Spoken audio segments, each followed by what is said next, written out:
Gebelik kas iskelet sistemi gebelik anne vücuduna önemli ölçüde fiziksel bir stres yükleyen 40 haftalık uzun bir süreçtir. Gebelik fizyolojik bir olaydır. Fakat aynı zamanda tüm vücut sistemlerimizi etkileyen ve birçok değişikliğe neden olarak annenin bu duruma uyum sağlaması gereken bir dönemdir. Fizyolojik ve biyomekanik değişiklikler özellikle kas iskelet sisteminin önemli ölçüde etkilenmesiyle sonuçlanır. Bunun yanı sıra göğüs kafesi çapında artış, oksijen alımında artış ve solunum kasının yukarıya doğru yer değiştirmesiyle gebelerde daha hızlı ve daha yüzeyel solunum görülür. Basit aktivitelerde bile nefes darlığı hissedebilir gebe. Abdominal kaslar yani karın kasları dediğimiz kaslar omurgayı bir yastık gibi desteklerler. Bebeğin büyümesiyle abdominal kaslar aşırı gerilir, uzayarak zayıflar ve gerekli desteği yapamazlar. Gebelikle beraber bebek büyüdükçe karın öne doğru çıkar ve bel çukuru belirginleşir.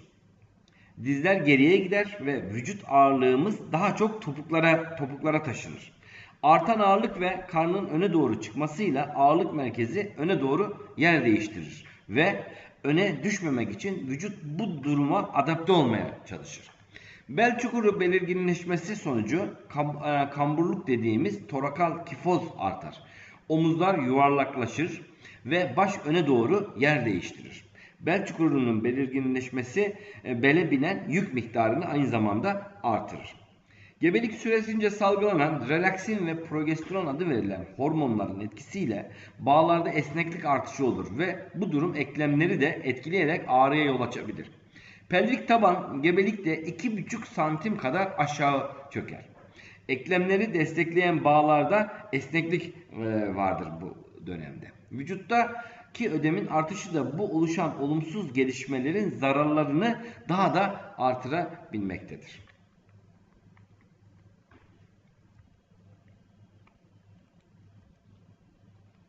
Öncelikle yapılan egzersizlerle kişiler düzgün duruşu öğrenerek eklemlere binen yükü azaltmalıdır.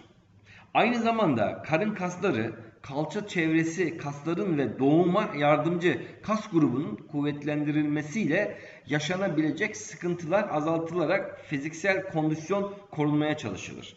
Her egzersiz kişiyi daha aktif kılar, dolaşım ve sindirim sistemini düzenler, kilo alımının kontrollü ilerlemesine, daha konforlu, ağrısız bir gebelik ve daha rahat bir doğum gerçekleşmesine yardımcı olur. Gebeliğin 13. haftasının tamamlanması sonrası doktor tarafından egzersiz yapılmasına engel oluşturacak bir durum olmadığının ve egzersiz yapılabileceğinin onaylanması sonrası egzersiz programına başlanabilir.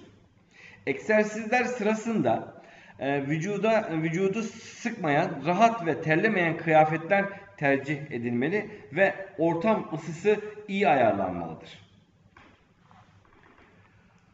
Sonradan oluşabilecek kas ağrılarını ve dehidratasyon dediğimiz yani sıvı kaybını önlemek için aralıklı sıvı alımı önerilmektedir egzersiz sırasında. Germe egzersizlerinin tek kasa yönelik yapılması kramp gelişimini önler. Egzersizler sırasında nefes tutmak karın içi basıncını artıracağından tehlikelidir.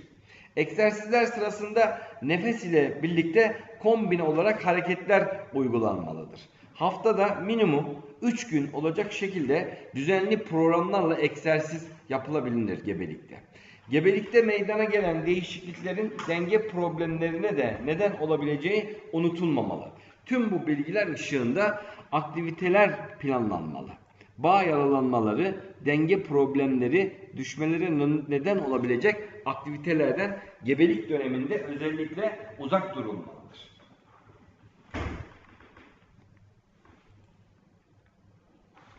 Gebelik egzersiz rehberine baktığımızda daha net olarak neler yapmamız, nelere dikkat etmemiz gerektiği ortaya çıkacaktır. Burada şekil 1'de görüldüğü gibi iki bacağımıza eşit yük aktaracak şekilde ayakta dururken karnımıza derin bir nefes alarak karnımızı nefesle şişiriyoruz ve nefes verirken hafifçe karnımızı içeriye çekerek hareketi tamamlıyoruz. 5 nefes boyunca hareketi devam ettiriyoruz. Bu hareket derin sırt kaslarımızı çalıştırarak bel korsemizin gücünü artırır ve daha ileriki günlerde nefes verirken hem karnımızı içeri çekip hem de pelvik tabanı kasmayı da eklerseniz pelvik taban kaslarını da kuvvetlendirmiş olursunuz.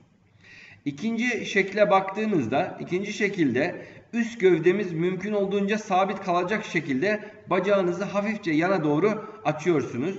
8-10 tekrar aynı tarafa hareketi yaptıktan sonra diğer bacağınızda da aynı egzersizi tamamlayabilirsiniz.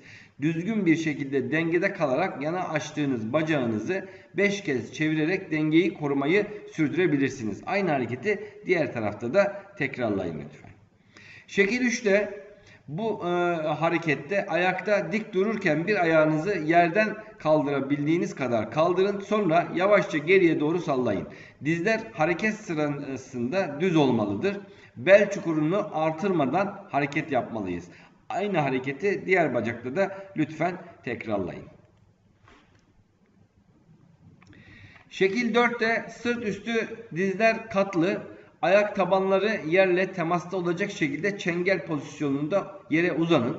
Burada karnınıza derin nefes alın. Nefes verirken omuz seviyesine kadar iki kolu birden yukarı kaldırın. Tekrar olduğunuz yerde nefes alın ve nefes verirken yavaşça aşağı indirin ve avuç içlerini yere koyun. Burada nefes alırken, nefes verirken tekrar omuz seviyesine kadar iki kolu kaldırın. Burada olduğumuz yerde nefes alın ve nefes verirken baş üzerine doğru 4 küçük nefes vererek kolları yere paralel konuma getirin. Yere yakınken nefes alın ve nefes verirken her iki kolu yere indirip başlangıç pozisyonuna dönün. Bu hareketi birkaç kez tekrarlayın. Şekil 5'e baktığımızda çengel pozisyonunda sırt üstü uzanırken nefes alın. Nefes verirken tek dize karnınıza çekin. Nefes alarak tekrar indirin ve aynı şekilde 5-10 kez hareketi tekrarlayın. Tek tarafa yaptıktan sonra aynı hareketi diğer taraf için de yapın. Şekil 6'da ellerinizi karnınızın üzerinde parmaklar açık çapraz olacak şekilde yerleştirin. Burada nefes alın ve nefes verirken başı yukarı kaldırarak iki eli karın üzerinde kaymadan birbirine yaklaştırın. Nefes alarak gevşeyin. Bu hareketi de yine 5-10 kez tekrarlayabilirsiniz. Şekil 7'de dizleri katlı bir şekilde sırt ve bel aynı çizgi üzerinde olacak şekilde yan yatıyoruz. Kollarınızı dirsekler düz olarak öne doğru uzatın. Olduğunuz yerde nefes alın, nefes verin. Başınızın üzerinde kocaman bir daire çizip elinizle gevşeyiniz. Aynı hareketi diğer tarafta da diğer tarafa dönerek de tekrarlayın. Şekil 7'de yine aynı pozisyonda yatarken olduğumuz yerde nefes alıyoruz. Nefes verirken kalçamızı hareket ettirmeden üstteki elimizi yukarı ve arkaya doğru açabildiğimiz kadar açarak başımıza takip edip geri dönüyoruz. Şekil 9'da yan yatışta yine aynı şekilde dizler bükülü olduğumuz yerde nefes alıp nefes verirken üstteki bacağı ayak tabanlarını ayırmadan yukarı açıp yavaşça gevşiyoruz.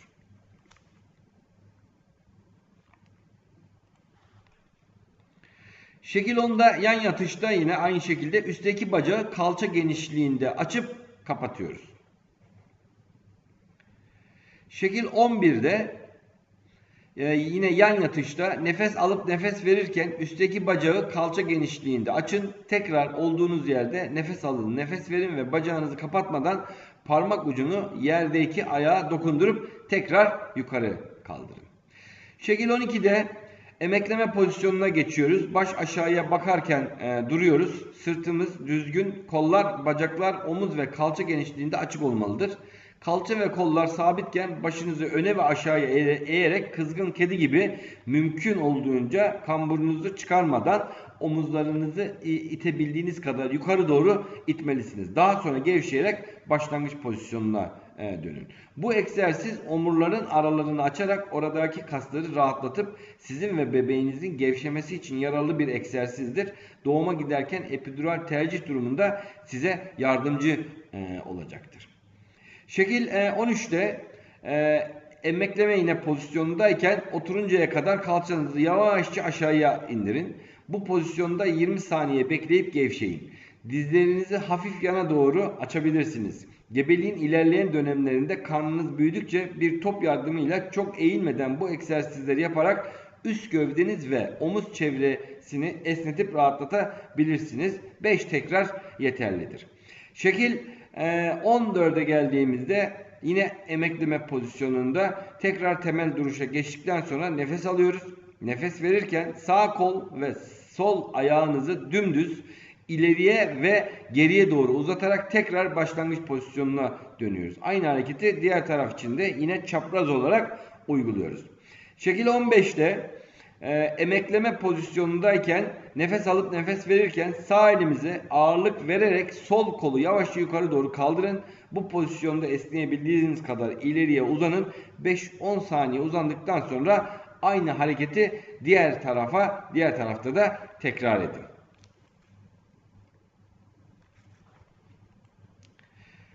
Şekil 16'da bir tabureden yardım alıyoruz ayaktayken. Tabure ile aranızda bir taburelik ara bırakarak ayağınızı taburenin kenarına dayayın.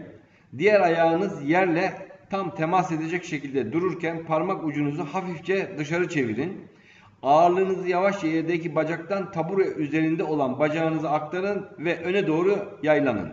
20 saniye bu pozisyonda kaldıktan sonra aynı hareketi diğer tarafta da tekrar edin. 17. Şekilde sırtımız dayalı olarak bir tabureye oturuyoruz gördüğünüz gibi. Vücudunuzun üst kısmını dik tutarak karnınızla nefes alın. Nefes verirken bacağınızın birini yere paralel konuma gelene kadar diziniz tabi düz olacak şekilde kaldırın. Yavaşça indirerek hareketi tamamlayın. 8-10 tekrar bir tarafta yaptıktan sonra aynı hareketi diğer tarafta da lütfen tekrarlayın. 18. şekilde sırtınız yine destekli bir şekilde sandalyede otururken bir bacağınızı resimdeki gibi taburenin üzerine yerleştirin. Bu bacağı çabucak diğeriyle değiştirirken vücudunuzun üst kısmını hareket ettirmemeye özen gösterin. Şekil 19'da yine sandalyede sırtımız destekli otururken nefes alıp verirken bir bacağımızı yavaşça kaldırarak taburenin üzerine koyuyoruz. 8-10 tekrar yaptıktan sonra aynı hareketi diğer tarafta tekrarlıyoruz. Şekil 20'de tekrar yere geçiyoruz. Yerde kollar T pozisyonunda açık bir şekilde sırt üstü uzanırken bir dizinizi hafifçe karnınıza doğru çekin. Bu pozisyonda dizinizi sağa ve sola yatırarak hareket ettirin. Bu hareket sırasında üst gövdenizin sabit kalmasına özen gösterin. Aynı hareketi diğer bacak için de tekrarlayın. Hareket esnasında nefes tutmamalı, nefes alıp vermeliyiz. Şekil 21'de yine yerde yatar pozisyondayız. Yine T pozisyonunda kollar açık. Sırt üstü uzanırken her iki dizi karnımıza doğru çekiyoruz. Bu pozisyonda her iki bacağı sağ ve sol yana yavaşça hareket ettiriyoruz. Hareketler sırasında nefes alıp vermeyi lütfen unutmayın. Şekil 22'de oturur pozisyona geçiyoruz. Ayaklarımızı birleştirerek topuklarınızı kendinize doğru çekip bağdaş kurma pozisyonunda oturuyoruz. Sırtınız dik duracak şekilde otururken ellerinizle ayak bileklerinizden tutarken dirsekler yardımıyla uyluklarınızı hafifçe bastırıp 20 saniye bu pozisyonda kalınız. Ve daha sonra gevşeyiniz. Bunu 3-5 kez tekrarlayabilirsiniz. Şimdi pelvik taban kasları özellikle doğumda ve doğum sonrası dönemde oldukça önem arz ediyor. Onun için pelvik taban kaslarına yönelik bu egzersizleri de yapabilirsiniz gün içerisinde. Sırt üstü yine yatar pozisyondayken dizler bükülü, ayak tabanları yerde olacak şekilde uzanıyoruz. Buna çengel pozisyonu denir. Bu pozisyonda idrar yaparken idrarınızı tutar gibi alt bölgenizi yani pelvik tabanınızı kasıp gevşeyin. Bu hareketi yaparken kalça kasları iç bacak kaslarınızın gevşek olmasına ve o bölgeleri kasmamaya özen gösterin. Bu egzersizi öğrendikten sonra oturur ve günlük işlerinizi yaparken de aynı benzer egzersizi uygulayabilirsiniz. Doğum sırasında yardımcı olacak bazı gevşeme egzersizleri yine var. onları gösterelim. İlk şekilde sırt üstü yastıklarla destekli yarı oturur pozisyonda, bakın gördüğünüz gibi dizler bükülü, altına yastık koyup destekleyebilirsiniz. Şimdi sırayla vücudunuzun her bölümündeki kasları kasıp gevşetin. Bu işe ayak parmaklarınızdan başlayın ve yukarıya doğru çıkın. 8-10 dakika bu egzersizi yaptıktan sonra vücudunuzu boş bir çuval gibi bırakıp gevşeyin. Yine oturur pozisyonunda yine sandalyeden destek alarak bacaklarınız hafif ayrık, yüzünüz sandalyeye dönük olacak şekilde bu pozisyonda duruyoruz. İkinci şekilde gördüğünüz gibi. Sırtınız dik, sandalyeden destek alarak bacaklarınızı açın ve yavaşça çömelin. Rahat olduğunuz sürece bu pozisyonu koruyun. Topukların yerle temasını sağlamakta zorlanıyorsanız topuklarınızın altına rulo yaptığınız havlu veya battaniye yerleştirebilirsiniz. Bu pozisyondan sonra gevşeyip ayağa kalkarken acele lütfen etmeyin. Baş dönmesi olmaması için yavaş hareket etmekte fayda var. Şimdi nefes alma ve verme egzersizlerine geçelim. Nefes alma ve verme egzersizleri yine doğum anında oldukça önemli. Bakın burada görüyorsunuz. Doğru nefes teknikleri sizi doğum sancıları sırasında yaşayabileceğiniz ağrılı korku kramplarından sizi koruyacaktır. Derin soluma dediğimiz olay, sancıların başında ve sonunda derin nefes almak çok önemlidir. Sancılar sırasında oluşan ağrıya bağlı kendinizi kasmadan derin nefes alıp verme yaparsanız karın içi basıncı artırmadan karın içindeki dolaşımı ve oksijenizasyonu artırarak vücuda giren oksijene bağlı rahim ağzının rahat açılmasına yardımcı olabilirsiniz. Eşiniz ellerini belinizin iki yanına koyarak göğüs kafesinizin hareket ettiğini hissedebilir ve aynı zamanda dokunma uyarısıyla size feedback göndererek nereye nefes alıp vermeniz gerektiği konusunda size yol gösterecektir. Sık soluma doğum sancıları açısından doğum sancıları devam ederken rahim ağzı henüz yeterli açıklığa ulaşmamış olsa da ıkınma hissi olabilir. Bunu önlemek için 2 kez üst üste kısa nefes alıp bu nefesi bir defada verin. Yine sancınızın çok fazla sıklaştığı ve arttığı dönemde bu hafif soluma etkilidir. Ağzınızdan akciğerlerin üst bölümlerine doğru hafif hafif soluk alıp verin. Eşiniz ellerini kürek kemiklerinize koyarak nefes alışınız sırasında kemiklerinizin hareket ettiğini hissedebilmelidir. Hafif hafif soluk alıp verin. Gerek duyduğunuz anda derin soluklar da alabilirsiniz tabii ki. İkinci şekilde gördüğünüz gibi ellerle omuzlardan tutuluşunu net olarak görebiliyorsunuz.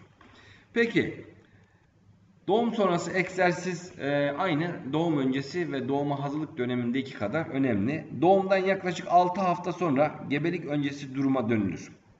Yani doğum sonrası 6 haftalık dönem gebenin normalleşmesi için gereken zamandır. Bu nedenle gebelik sonrası egzersizlerin devamı ile bu değişikliklerin oluşturduğu negatif etkiler minimize edilmeye, yani en az etkiyle en az zararla bu işten kurtulmaya yardım eder. Doğum sonrası egzersizin faydaları: geliştirilmiş kardiyovasküler kondisyon, kolaylaştırılmış kilo kaybı, artan pozitif ruh hali, azalmış anksiyete, azalmış depresyon ve egzersizi takiben sonra daha fazla enerji şeklinde özetlenebilir. Yapılan egzersizlerle kardiyovasküler endurans artırılarak yorgunluk önlenir. Ortaya çıkabilecek üriner inkontinans riski azaltılır ve aynı zamanda emzirme kaynaklı kemik kaybında azalma sağlanır. Diğer yandan yapılan egzersiz sonrası iyileştirilmiş psikososyal iyilik hali sonrası kişinin enerji miktarı artar. İlk doğum yapanlarda uygulanan pelvik taban egzersizlerinin doğum sonrası görülen idrar kaçırma problemlerini azalttığı ve doğum sonrası toparlanmayı kolaylaştırıldığı gösterilmiştir. Gebelik sırası ve sonrasındaki sırt ağrısının patogenezinde zayıf karın kaslarının da rolü olabilmektedir. Karın kaslarının pelviste stabilize etme yeteneği gebelik boyunca azalır ve gebelik sonrası 8. haftaya kadar bu durum devam eder. Bu nedenle egzersiz seçimlerinizde yüksek tork ile aşırı efor gerektirecek karın kuvvetlendirme egzersizlerinden kaçınılmalı ve egzersiz seçiminde dikkatli olunmalıdır. Karın, göğüs ve kalça kaslarını şekillendirici ve beli güçlendirici bazı egzersizlerimiz var. Şekil 1'de gördüğünüz gibi dizler bükülü ve ayak tabanları yerde olacak şekilde sırt üstü uzanın. Daha önce söylemiştim, çengel pozisyonu dediğimiz bir pozisyon bu. Nefes alıp verirken karnınızı içeri çekerek belinizi aşağı bastırın. Daha sonra yavaşça gevşeyin. Nefes tutmamak için belinizi bastırırken dıştan sesli bir şekilde 5'e kadar sayabilirsiniz. İkinci şekilde yine çengel pozisyonunda uzanırken burada nefes alın. Nefes verme sırasında önce kalça, sonra bel ve sırtınızı yavaşça yukarı kaldırın. Daha sonra olduğunuz yerde nefes alın ve nefes verirken yine sırasıyla önce sırtı, beli ve kalçayı yere koyun. Bu hareketi kolaylıkla yapabildiğiniz zaman en yukarı çıktığınız noktada 5-10 saniye bekleyip yavaşça indirerek hareketi zorlaştırabilirsiniz eğer isterseniz. Şekil 3'te yine çengel pozisyonundayken yine nefes alıp verirken tek bacağı karnına çekip yavaşça indirin. Bu hareketi 8-10 kez tekrarlayabilirsiniz. Sonra aynı hareketi diğer tarafta da uygulayabilirsiniz. Şekil 4'te yine çengel pozisyonundayken baş yerde kalacak şekilde her iki dizi göğsünüze yaklaştırıp 5 saniye sayıp tekrar çengel pozisyonuna dönünüz. 8-10 tekrar bu egzersizi yapabilirsiniz. Daha sonra aynı egzersizi yaparken aynı anda başınızı öne doğru kaldırın. Bu şekilde göğüs kaslarını da çalıştırmış olursunuz. Şekil 5'e geldiğimizde yine çengel pozisyonundayken nefes alıp verirken başınızı kaldırarak ellerinizle öne doğru yavaşça uzanın ve 5 saniye bu pozisyonda bekleyerek gevşeyin.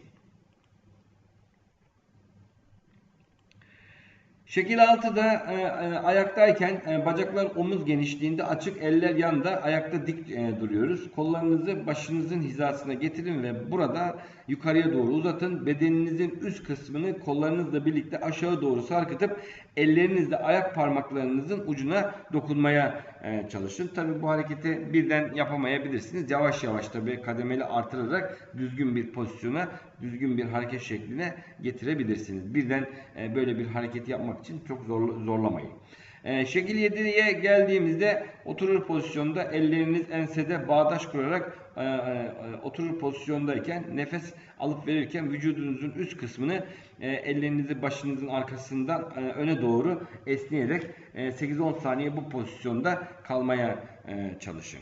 Şekil 8'de yine oturur pozisyonda iken ellerimiz yine ensede bağdaş pozisyondayken nefes alıp verirken yavaşça kollarınızı avuçlar dışarı bakacak şekilde yukarı kaldırın ve bacaklarınızı iki yana doğru açın. Tekrar nefes alıp verirken vücudunuzun üst kısmını öne doğru esnetmeye çalışın.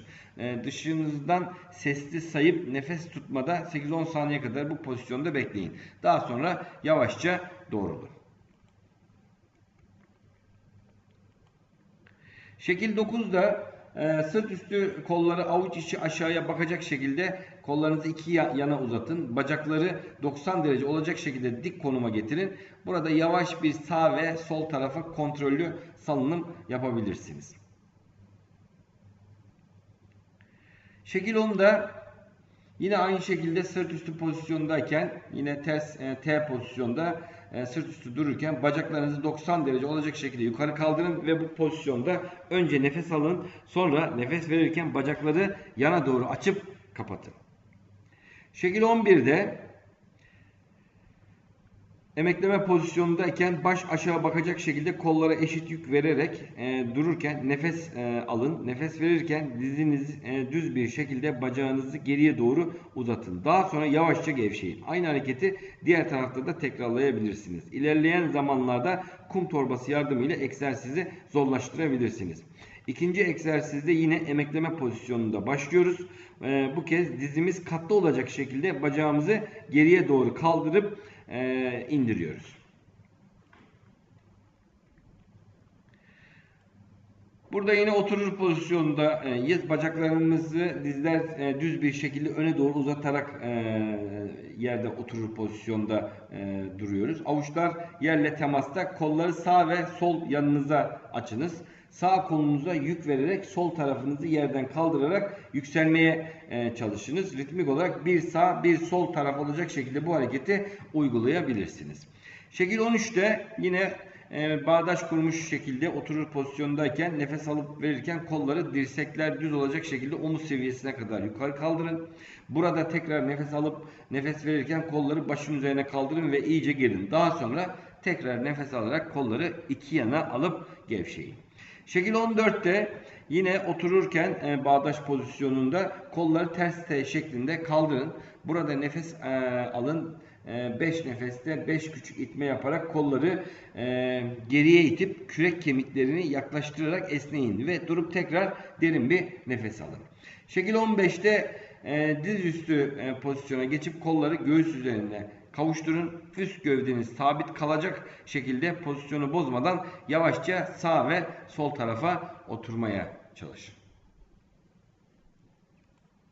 Şekil 16'da ayaktayken yüzünüz duvara dönük ellerle duvardan destek alarak ayakta durun. Burada üst gövdeniz sabit kalacak şekilde bacağınızı yana doğru açıp kapatın. 8-10 tekrar bir tarafta yaptıktan sonra diğer tarafta da aynı şeyi yapabilirsiniz.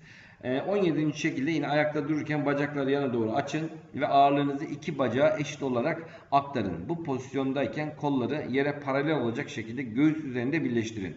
Nefes alın. Nefes verirken gövdenizi sola doğru çevirin. Daha sonra nefes alarak başlangıç pozisyonuna dönün. Aynı hareketi diğer tarafta da tekrarlayabilirsiniz. Hepinize beni dinlediğiniz için teşekkür ediyorum.